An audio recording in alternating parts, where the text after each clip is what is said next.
ልብሶች አልታጠቡም እንዴ? ሄሩት ልብሶች አልታጠቡም ወይ? አልታጠቡም ጌቶች በሆነማ እኔ ታጠቡልኝ ነበር።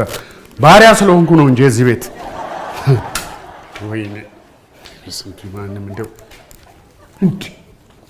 እንዴ እሺ ቆይ ልብሶቹ ይቅሩ ካልሲ እንኳን አይታጠብልኝም። ለጊዜው ካልሲ ማጠብ የሚል የሥራ ዝርዝሬ ውስጥ አልተካተተም።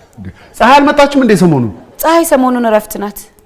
ስለዚህ በተቻለ መጠን የራስህን ራስ ብታጥብ ጥሩ ነው። ፀሐይ ከሌለች ሌላ ሴት እዚህ ቤት የለም ማለት ነው? ሴት ስለሆንኩ ካልሲን ማጠብ አለብኝ? ምን አለ ብታጥብ? ምን ያን ያህል አይሸት? ይሄን ያህል አንቺ እግሬን መታየት አለብኝ መሰለኝ። እግሬን ሳይሆን ጭንቅላትህን ብትታየው ጥሩ ነው። እሱን ልክ ነሽ። ልብሴን እንኳን ከማታጥብልኝ ሚስት ጋር መኖሬ ጤንነት አይመስለኝም። ምን አልክ? ለደህንነቴ ስለምፈራ አልደግሞ